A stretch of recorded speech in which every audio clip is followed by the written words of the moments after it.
In this episode of Dre Zero Uncensored, we have Amanda Rose surviving breast implant illness. Welcome to the maddest mad ting show ever with Dre Zero, Jackie Hyde, and Dan Pettit. Here is Dre Zero Uncensored.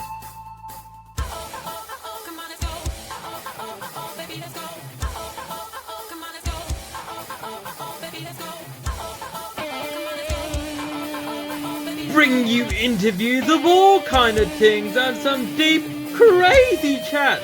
Don't forget to like, share, follow wherever you're tuning in. Listening to the Dre Zero podcast. I've been your host, Dre Zero, along with Dan. Say goodbye, Dan. Bye. Bye. Welcome again to another episode of Dre Zero Uncensored. We are reaching the end of March, the beginning of spring for this part of the hemisphere. But hey, have no fear, I have got my co-host here, the man, the wrestling icon of the Yarmouth area, Jack E. Hyde. Hello, Jack. What is cracking, yo? Hello, my G. And we have not come alone because we have got a very special guest. In 2012, Amanda got breast implants. 400cc under my muscle. The following 8 years, enduring 5 surgeries, multiple sickness with unknown cause.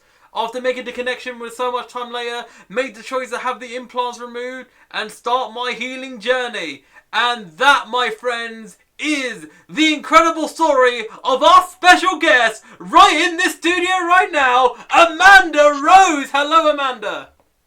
Hi. Hello there, hello. Welcome aboard. Welcome, Amanda. I hope that intro was alright.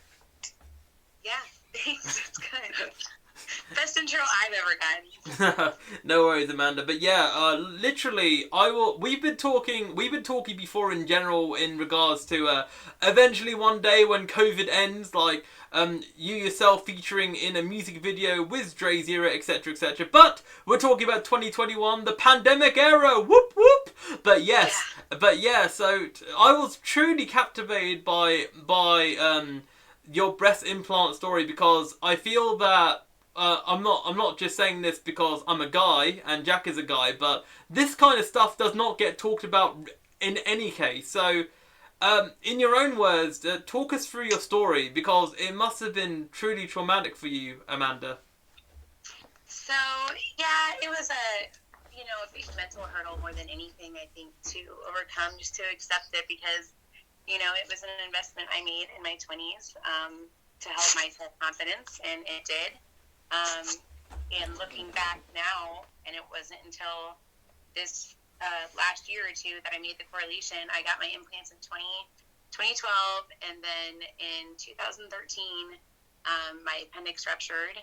I was diagnosed with endometriosis, and I've had what is that word? That was a very that's a word I've never heard of before. Sorry. Okay, so endometriosis. That is a disease basically on the female organs, right? Ovaries and in your uterus and stuff, and it just basically you develop cysts and there's like bleeding internal scar tissue and it's really painful. And I've ended up having one of my ovaries removed of it because of it, and and it wasn't until really actually this year that I started like researching more about because I didn't want to get my implants out, so I was trying to like convince myself that it wouldn't make sense to do it. And then I started researching the correlation between endometriosis and breast implant illness, and I was like, all right, well. And then I was also diagnosed with Hashimoto's, which is an autoimmune disease, last January, which is what kind of turned me on to the breast implant illness because my doctor had basically the same thing, and she had her implants removed. So she was like, you'll have to do your own research and figure it out. And just the more research I did, I'm part of a group with 140,000 women that have all gone through the same thing as me.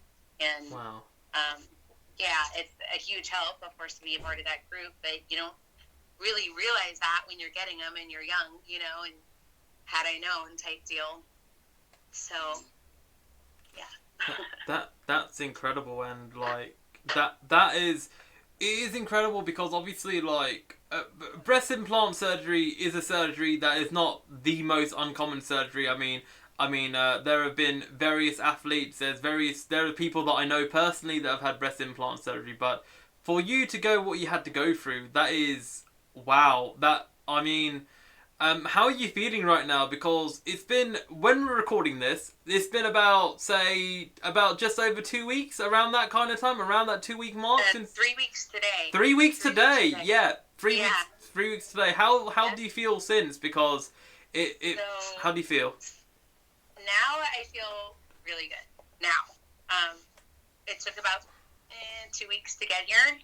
I read literally hundreds of stories of women that literally said they woke up from their anesthesia and they just could breathe for the first time. And I woke up and my first thought was like, I am in so much pain.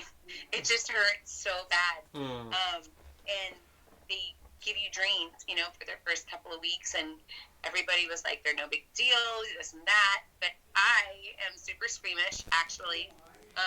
And just the whole, there's dreams coming from the inside of you type deal. And I almost passed out at least 3 times, Wow. changing my dressings, stuff like that. Yeah, just looking in the mirror. I cried every day for the first week. It was such a big change, But then on the 5th day, I got my dreams out, and that was like a game changer. I started feeling so much better. That was the first time that I was like, wait, what feels good? Like, what differences do I notice, immediately? Because I hadn't been able to focus on that yet. And one of the big things was like some neck pain that I had, neck and shoulder pain, and my skin. Like, the second day I realized, before I even got my drains out, just the big difference in my skin. And my mom noticed that as well. My gums were super sensitive. They became like all weird, but they were completely healed 2 days after. And then just a bunch of little things here or there. There's a lot that I still, have to wait and see. Yeah. But yeah, so far I feel really good. I have a ton of energy, so much more energy. It almost feels, Amanda, that it feels like it's almost as if it almost feels like, not to like make it more dramatic than it is, but it feels like you have an awakening. It feels like you got your body back. You have a new body. Is that kind of a fair way to describe it right now? Oh, definitely. It's definitely a new body. And it's one that I have to learn to love all over again, because I did love my implants, and until I realized that they were a problem, they were never a problem.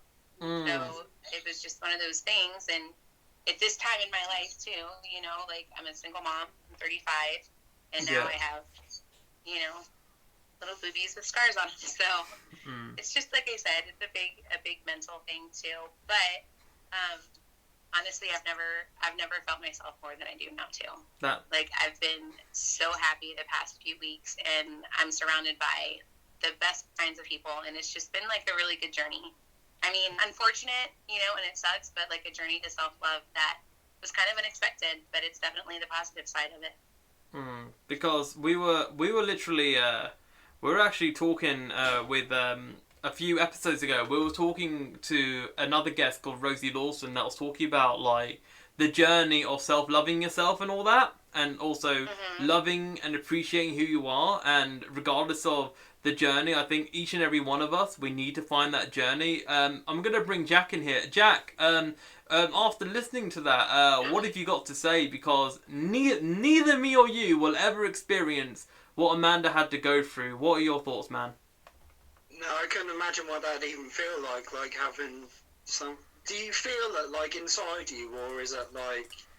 Do you just get, like, used to it after a while? The implants, you mean? Yeah. Yeah, no, it just felt like a part of me. I mean, they were a part of me. And because I spent so much money on them to make them nice, they were very nice. So, and it's something... I'm a bartender. I work a bunch of motorcycle rallies every year, and, the little bikinis are a part of it, and it's a part of my income, really. So, it's a really big change for me. But I'll tell you, sharing my story and everything like that, I've gotten more people and more jobs reached out to me than I have in the past, 5 years. So that's kind of cool. And I mean, well, Jack is literally loving that. You love your motorcycles and all that stuff, cause Jack loves all that stuff right there. 100%, 100%. But yeah, I'll say this is very harrowing because in terms of breast implant illness, tell us, like, with all these like shocking effects that's happened to your body. Tell us, Amanda, like, how common is this? Like, cause obviously, if breast implants happen like this all the time, then no one should have implants. You know what I mean? If it has that much pain, like, it seems to me that you are truly unfortunate. I mean, educate us. Tell us. So, as far as how common it is, I don't know. It's not recognized by most insurance companies as an actual disease. Some doctors don't even believe in it. Some plastic surgeons stopped doing implants and they only do explants because they believe in it so strongly.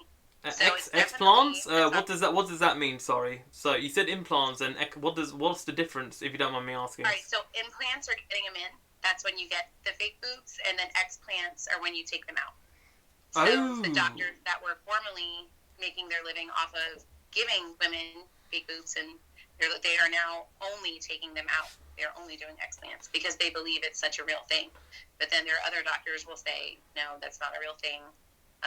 It's all in your head and whatnot. But now, the age of communication and social media, women are able to share their experiences and kind of coming together a little bit more to be like, hey, oh, you have this, I have that too.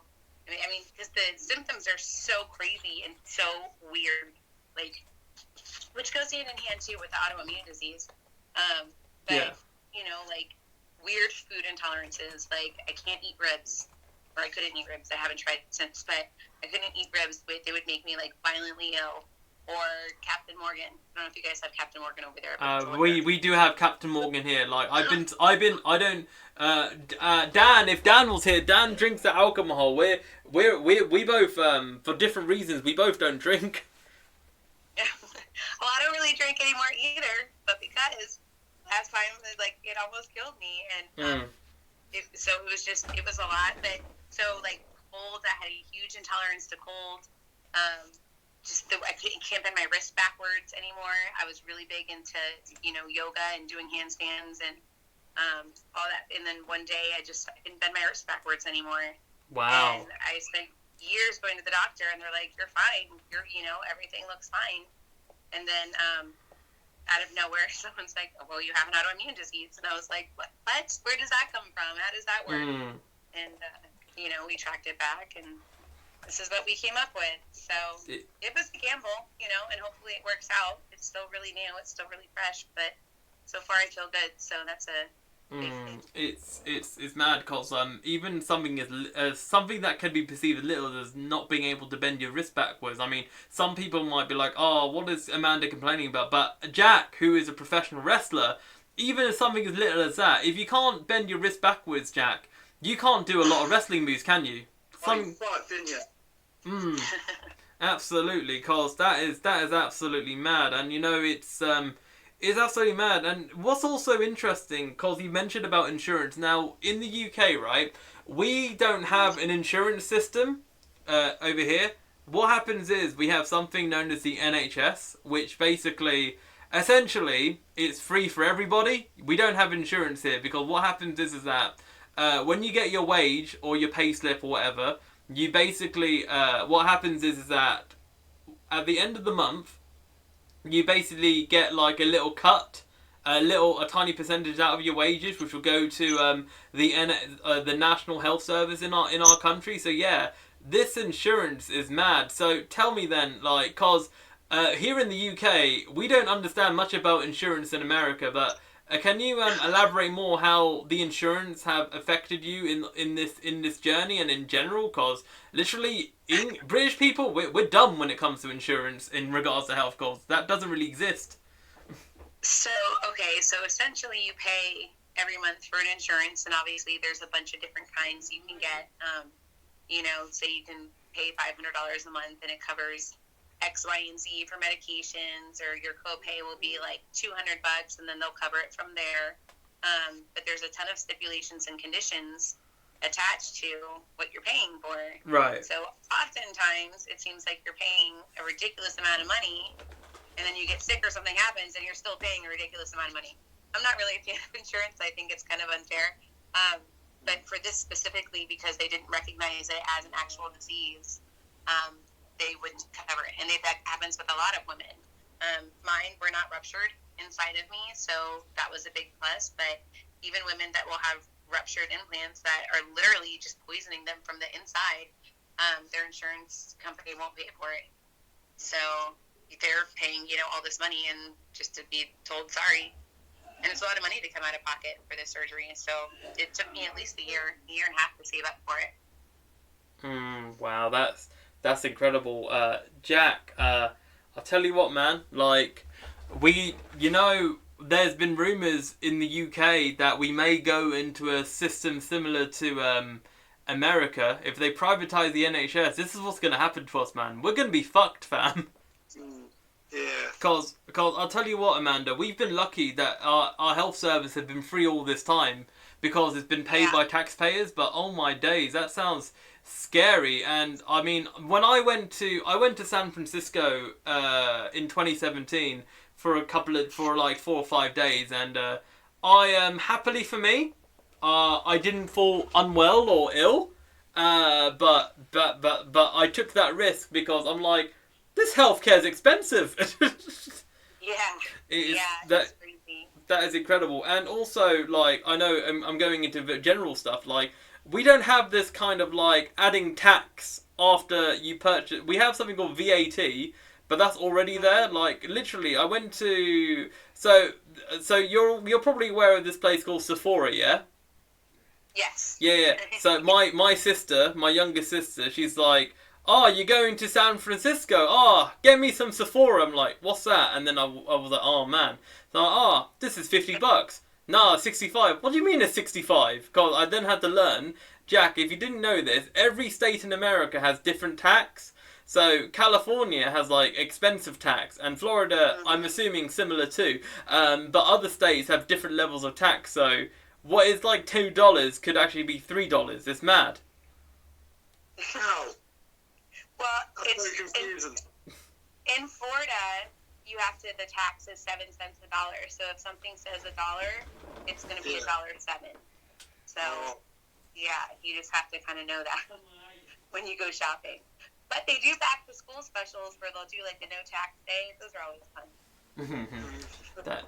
That is absolutely incredible. And also, here's another thing that has crossed my mind as well. You've had to have this, right? In the pandemic era, like, how is this, like, did you get your treatment as quick as you could? Were there delays? Because we are in a pandemic. Because obviously I don't know what the hospitals are like up in Florida. What were there any like things you had to be wary about over there? Okay, so actually, my original surgery was scheduled for November, and you have to get a COVID test before you are able to get a surgery, so you're not risking the doctors and the nurses.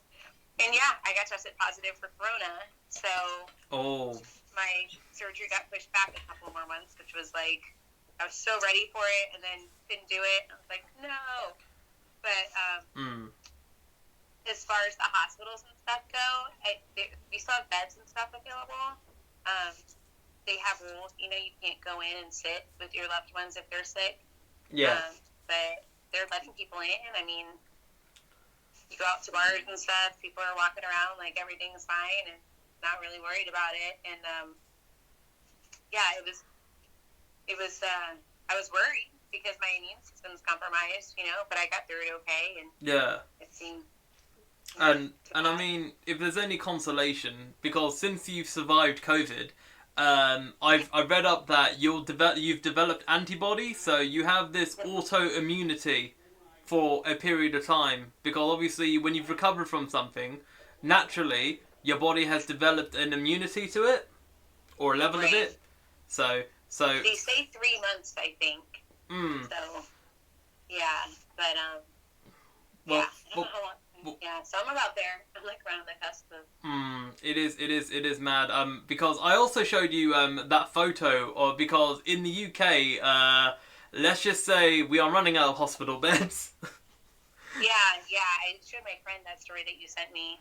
That's crazy. Was it like that in the beginning for you guys too? No. So basically, well, actually, so it went bad around April time, where we're running out of hospital beds. But right now, as we're recording this, now by the time this comes out, it will hopefully be better. But as we're recording this, Jack, we are literally running out of beds. Like, this is the worst it's ever been, right, Jack? Our government's a bit fucking shit though as well. Yeah, elaborate, Jack. Go on. Yeah. Well, they basically, I don't know, I think they've kind of turned it more into a political thing now than a fucking, like, pandemic. And I mean... They can't, like, what they're doing is they're, like, doing all these lockdown things, and they're telling people they're bad people if they go do all this shit, but then they're going out and doing it themselves.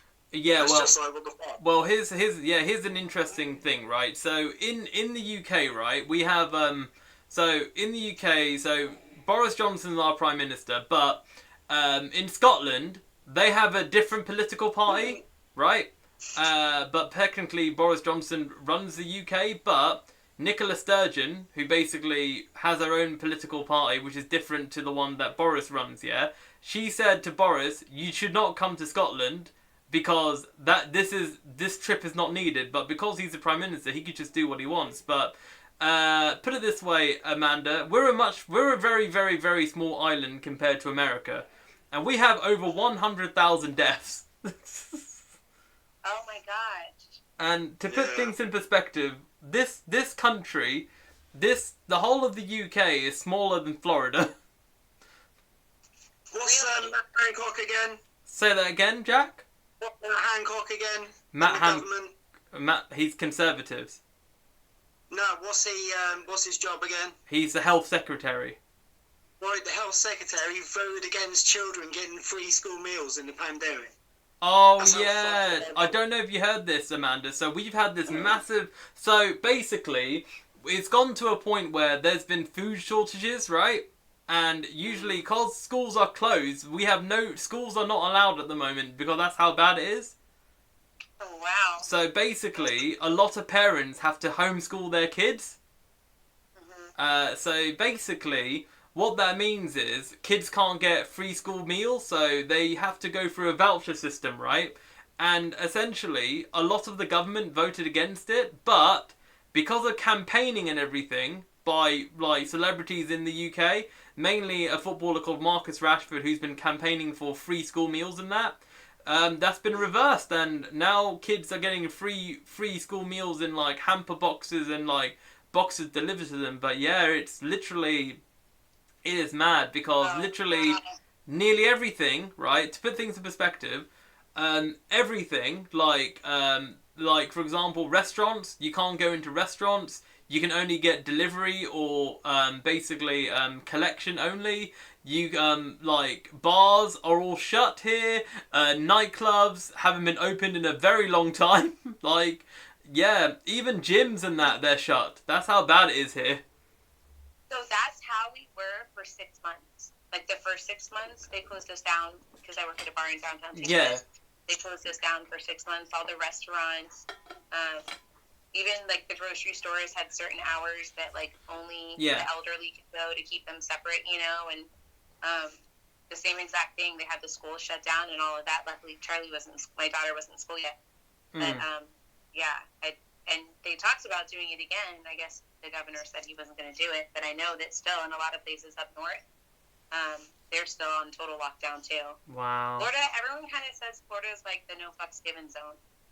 They come here and they're like, whoa, no one cares. I was like, is it different? You know, I don't know because I don't go anywhere. And I'm like, is it different everywhere? And everyone's like, it's crazy.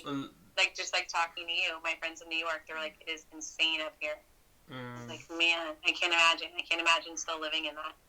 Literally, Amanda, like, I have, like, usually, so to put things in perspective, right, it's so bad, like, my best friend Dan, he only lives three roads from me, and our co-host on this podcast, I haven't actually seen him since, I haven't seen him in, like, since August last year. Oh, wow. That's how bad it's been. Wow. And we haven't seen each other in fucking over a year now, have we? yeah, I haven't seen Jack. Jack lives a bit further away than us. Now I say further away. In the UK, 1 hour feels like 1 hour is like nothing in America. But for us, it's a bit of a way if you don't drive. And also, and say that again, Amanda. Yeah. Yeah, sorry, Jack. You were saying? Well, imagine Harry Potter with a train that's like that. Yeah. Like that, exactly. But yeah, literally, like I haven't seen Jack since 2019. Yeah. Wow. And Jack sends me memes every day. Like literally, we chat like nearly every day. You know what I mean? It's mad. It's crazy, and this is how mad it's been, and it's incredible because it's thank goodness, right? You had the surgery in America because I know people that have that basically it's so bad here that there are hospitals that can't give cancer treatment to people. That's how bad it is. Oh my gosh. It's I broke my tailbone. How long ago did I break my tailbone? oh, you broke your tailbone back in December. When it was early December. Yeah. And I was supposed to have an operation on the 24th of December at 7 o'clock. And I was just like, nope. Yep, They didn't expect you to stay at Christmas and shit. Like, just sit there on your own at the fucking bed all day. And I was like, nah. Yeah, And well, now, Jack refused. Like people even would refuse to go to surgery because it's too if they feel unsafe to go into a hospital. That's how scary it is. Yeah. yeah. And And I've left it that long. I've healed now on my own. it's mad. Like You yeah. just healed? You never had it? They never let you have the surgery? No, I'd never had it. I'm Oh fine my now. gosh. Yeah. Yeah.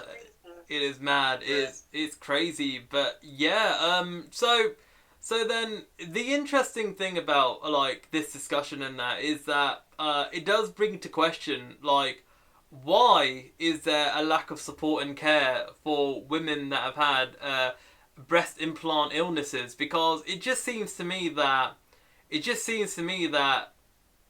people, the hierarchy, the people that's meant to care for the health of the nation of America, they just don't seem to care. Like Amanda, I don't know. Like obviously, you said that you felt blessed in your support bubble and the people around you, but it just seems to me when you said to me that these doctors have checked you over with your wrist and checked on your health and like, oh, you're fine. It just seems to me that they don't have a clue. I don't know. How do you feel about this, Amanda? Oh my gosh. So, okay. The doctor I found, this is what it took. With my insurance, you know, they give you like, let's say a list of 100 doctors. Like you can go to any of these doctors that will cover for you. And they were just so ridiculous. I literally went in and my chest was hurting. I mean, I had like the worst chest pain before, you know, I went in. That's what really caused everything to get, you know, into me looking at the breast implant illness because I was having crazy chest pain and it wasn't, you know, my heart, because that's what I was scared it was. And then for a minute we were scared that it was breast cancer, and then all of a sudden they're like, nope, nothing's wrong. So I go to this doctor and he's like, yeah, I've never heard of breast implant illness. And I was like, well, you know, what do you think about it? He's like, I don't know. He's like, you should just take Tylenol. And I was like, take Tylenol for my chest pain? That's what you're telling me to do? Like, that I could have done nothing. You know what I'm saying? I was just like, you're crazy. So I paid all this money and I went to this like special doctor that's a functioning doctor, and she was awesome. I can't think of her name right now, but that's what it took, and I just paid out of pocket for it from then on. I was just like, I guess this is the way we have to do it, and my insurance didn't help me at all.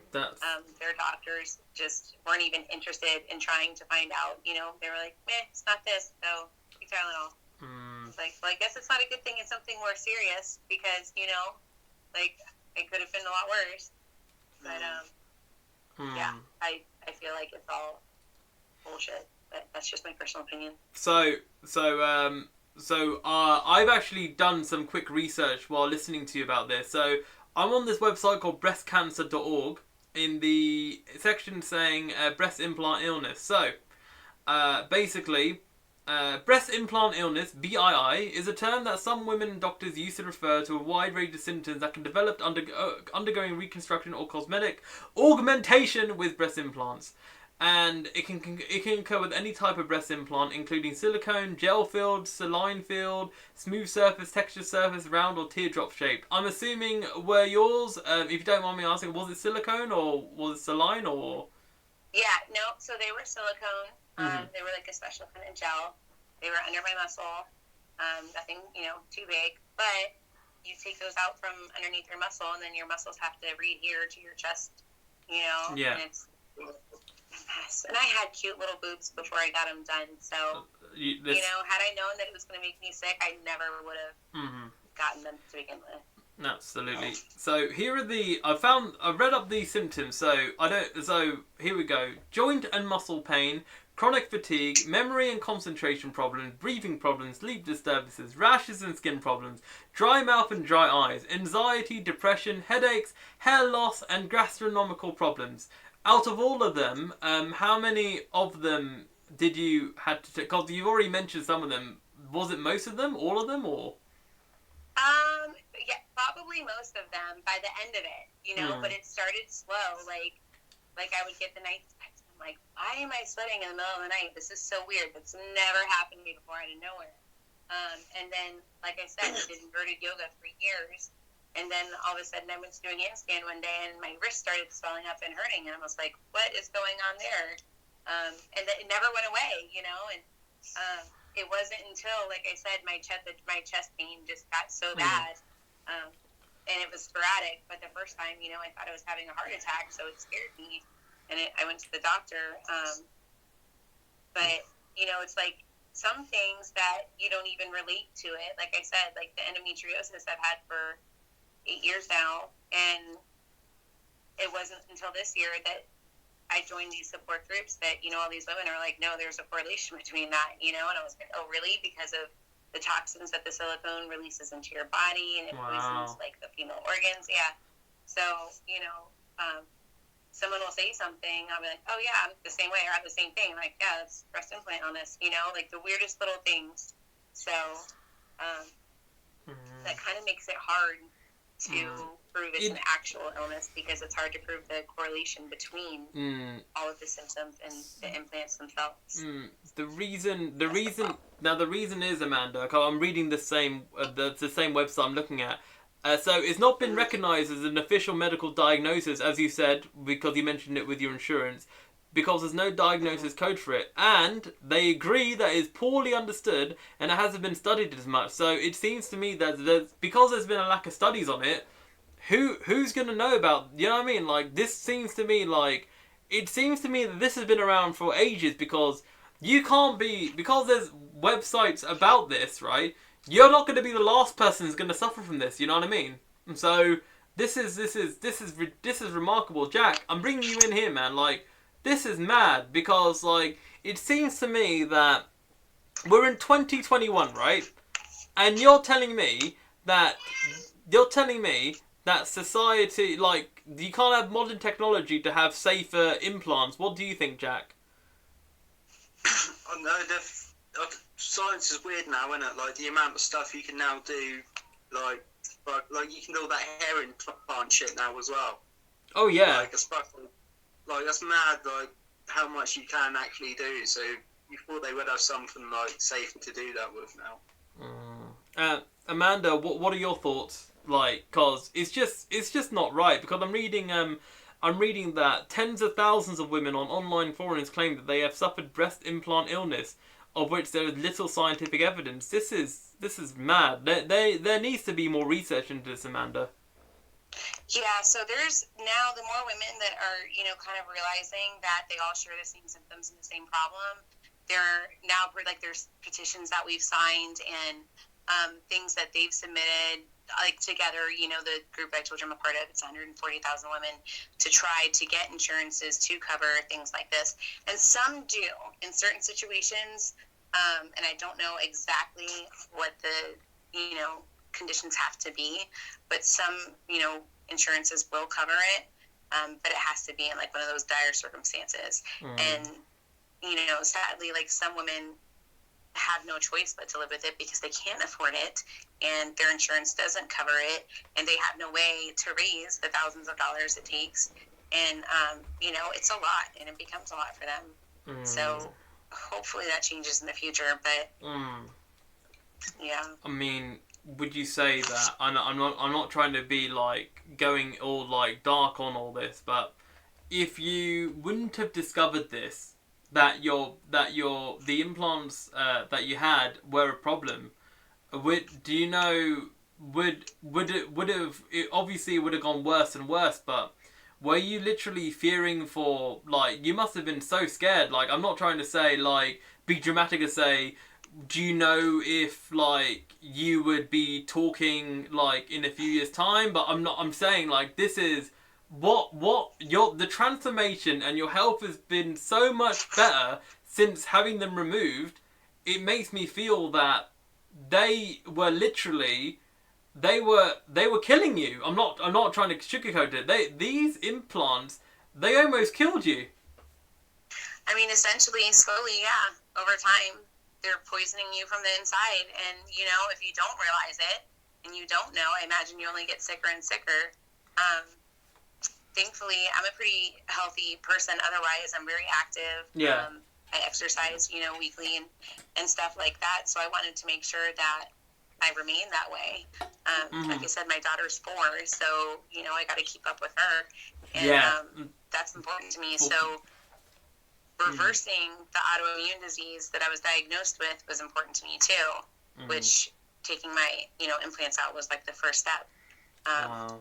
But yeah, so it is scary, but then it's a scary thing just to accept overall, you know, like I said, I really tried to find any other reason why I could be sick and why it was one thing after another and another and another. And, you know, it came to the point where I had to accept it, like, okay, I'm going to have to lose my boobs and that's that. And that was that, and I'm fine. So that was a big reason why I shared my story, because I'm a pretty personal person on social media, but just because I know how afraid I was, and it wasn't until I read somebody else's story and joined that support group and then read hundreds of stories, and I was like, okay, clearly this is for the best, and, you know, these women have done it, I can do it. And since I've published my pictures and stuff, like, I can't tell you how many women who have implants, how many of my friends have reached out to me and they're like, oh my gosh, I want to do it too. Like, I've been wondering, and, you know, I've sent them pictures along the way because that was one thing I Googled. I wanted to see the after pictures of the surgery, but that's something that most women don't share because it's really hard to look in the mirror at first. It takes 3 to 6 months to, you know, heal and look okay. So that was like a really big thing, but I've just been super open about it, and that in itself I feel like has helped me heal a little bit too, you know. So Jack, so I don't know much about your like knowledge of this, but tell me, do you know any of your friends, like any of your friends within your circle that have had breast implants at all, or any form of implants? No, I don't know anyone who has.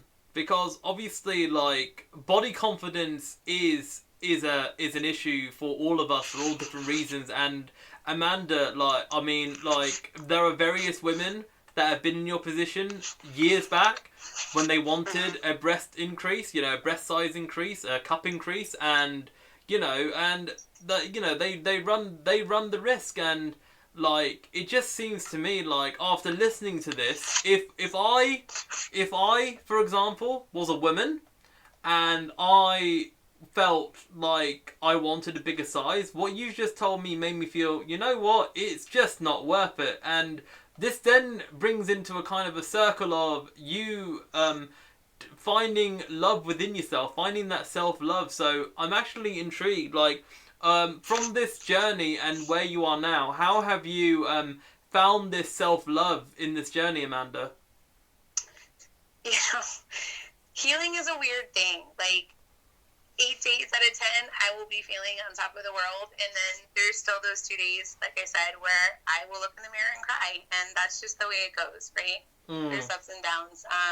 But like I said earlier, I just think that being vulnerable in a sense and open about it and just all the support I've received and the messages from women going through similar things and saying, you know what, like, you really inspired me to do the same thing. That makes me feel so good. Like, you know what, maybe it was worth it. If I could help, you know, other people get through their thing, then it's okay for me.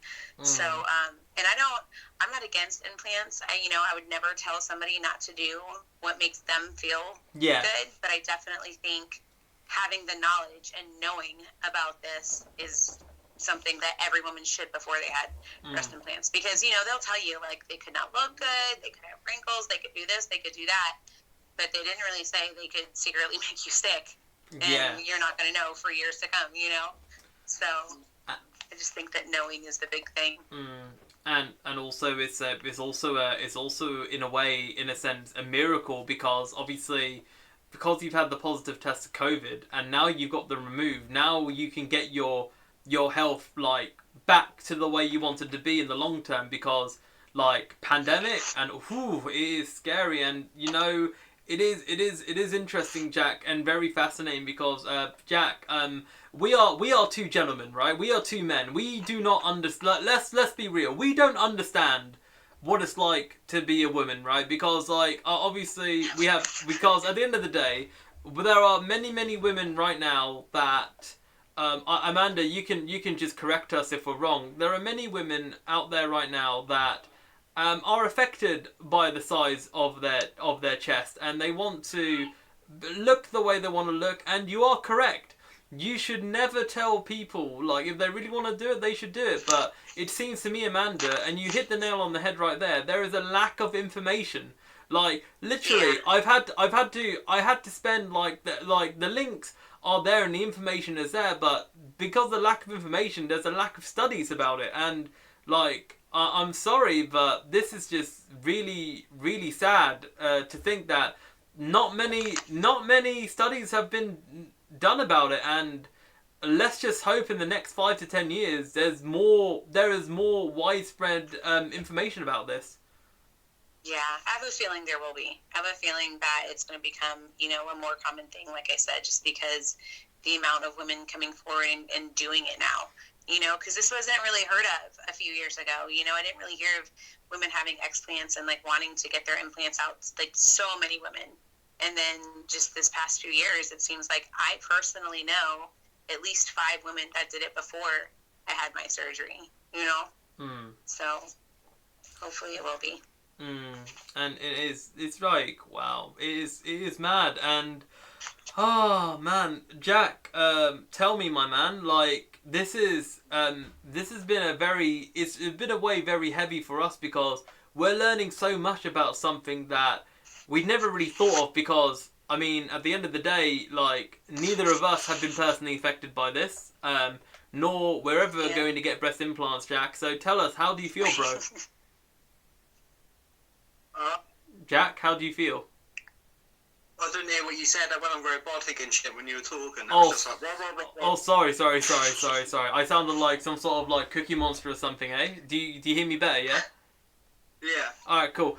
Essentially what I was saying is, because myself and you, we will never get implants, or will never feel or go through the pain and suffering that Amanda had to go through. So tell me, Jack, like, how does this all make you feel? Because it's scary shit, man. Like, it's just, like, it's really, really scary. Yeah. Like, I didn't think I'd really do anything to, like, change my body like that after hearing that. Yeah. Amanda, like, obviously everybody is their own, like, worst critic in terms of who they are, and you know what I mean? But do you feel like now, like, since you've been through this experience, like, it's the only way is up, right, Amanda? That's the way I feel, yeah. And at this stage of my life, I'm 35, and if it affects the way that somebody feels about me, it's probably not the right person. Anyway, exactly. Exactly. So. Like, not going into too much detail, but, my girlfriend, she's got she had triplets. Aww. Not mine. She had them like 17 years ago. So yeah, and like, and at the end of the day, I find her beautiful. Like the way she is, Sure. like, and I just think like people, like, you're 100% right. If as Jack would say, if people don't like you for you, then fuck them. Yeah. Yeah. Second. Absolutely. Yeah. Absolutely. But yeah, so Amanda, I mean, you're one of the very few guests that haven't given me any like social media links at all. Oh, well, okay, so listen, about the social media links. I had my daughter on my Instagram, and this pedophiliac messaged me. Really? And yes, he like offered me money for her and the whole nine, and it's just me and my daughter. So I got super scared, and I just completely removed her from that. And my Facebook is private because that's just the way it's been. And she's on my Facebook. So yeah. So I don't know how I'm going to handle my social media right now. I'm either... We can, what we can do is, instead of posting your own social media, like, out of respect, because now that you've told me this, because obviously we weren't aware of this, and I think it's also very important to keep this on and like notify, because it's a very scary world out there. I can post links about breast implant illnesses. I can I've got links that I've researched. I can link people so they're more educated about this. Okay, there you go. I think that'd be cool. That'll be good because that is the main premise of this, and yeah, that is mad, and like it does make me wonder. Like there are some that's proper scary. Like Jack, like as we've talked about this, Jack, there are some fucked up people in this world, man. Yeah, some fucked up people that just need a fucking baseball bat to the side of their fucking head. It's true. Very, very poetic words from Jack there, I have to say.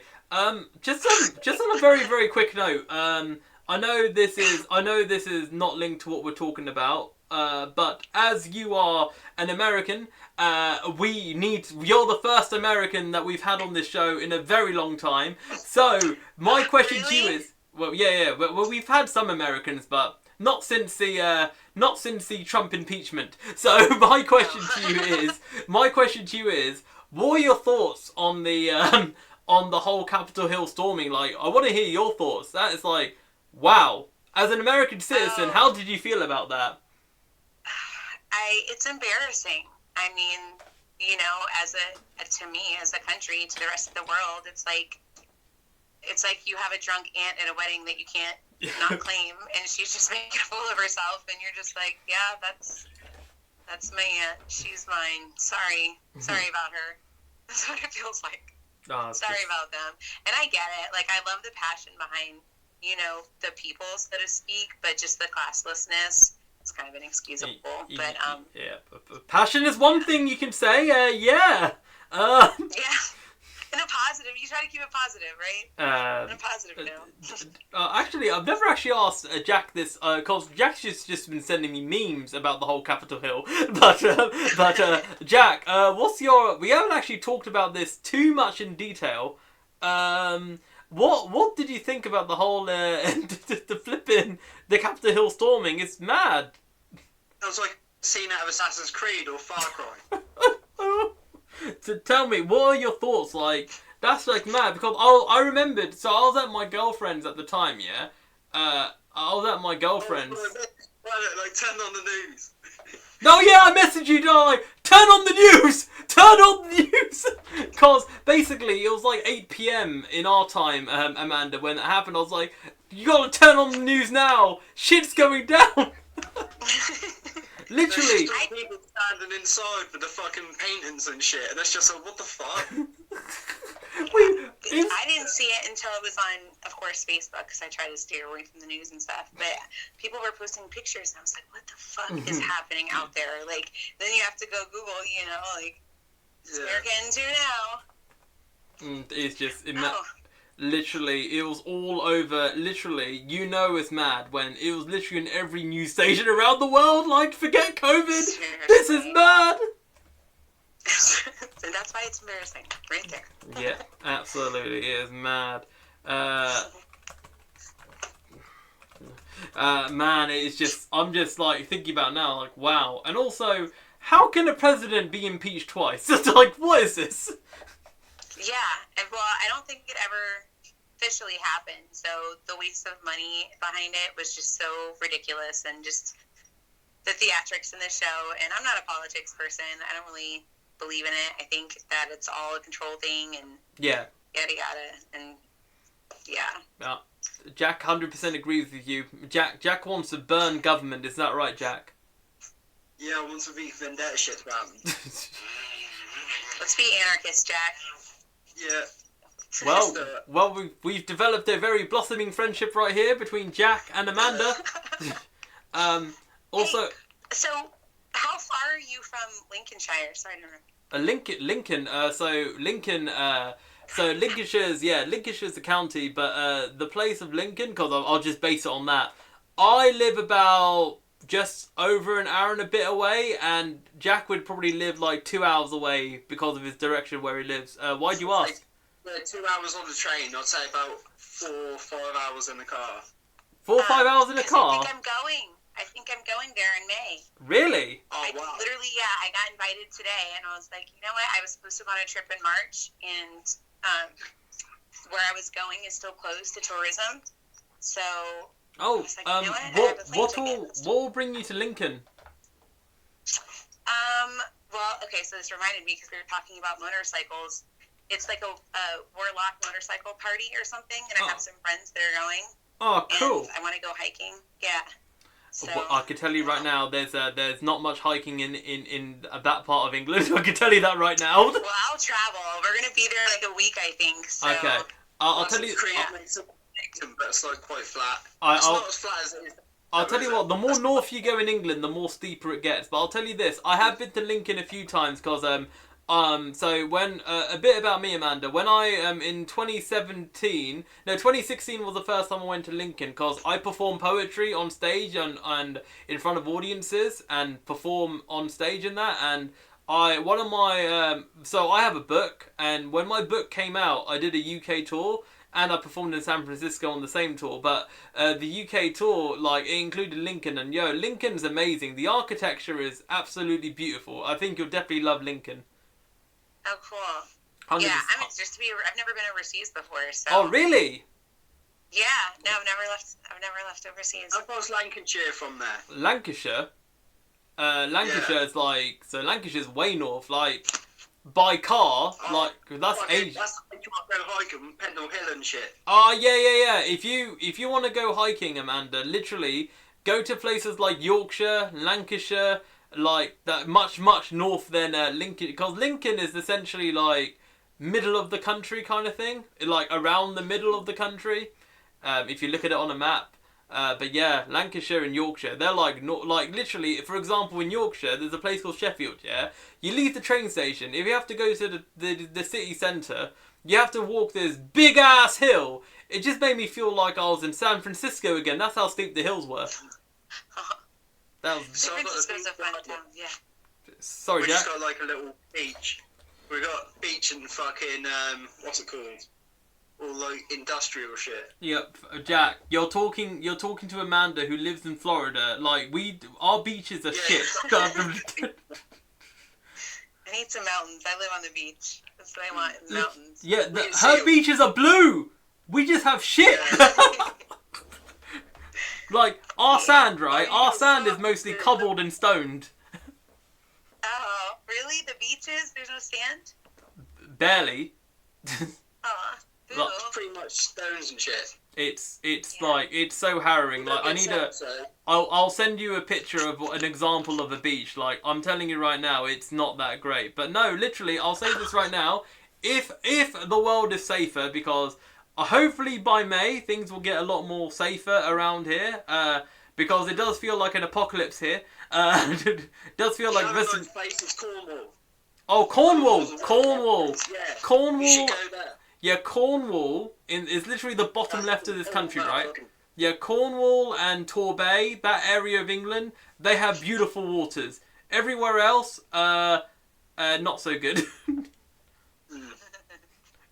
Awesome. awesome. I can't wait to check it out. Well, if it's not all locked down when I come there, then we'll have to do something. We'll have to plan a meetup or something. Oh, definitely, and definitely wherever the hell Dan is. Hashtag where's Dan? We'll definitely bring on. But yeah, Amanda, the floor is yours, my friend. Any final words you want to talk about in regards to breast implant illness? Please, the floor is yours. Any advice you want to give to any women or anyone affected that will be listening right now? I think that the biggest thing, for me that I can pass on was just the mentality of it, using it with a positive attitude and just learning to love yourself for, all your scars that are encompassed, because that makes you who you are, and even though I went into it feeling really bummed and really sad, I really feel like it was the right choice, and I'm so happy I did it, and I'm really happy to be part of the Itty Bitty Titty Committee again. And myself and Jack, we ourselves, without going into too much detail about my girlfriend, like, I don't care about the size of her chesticles because she's beautiful the way she is. And Jack, for us, like, we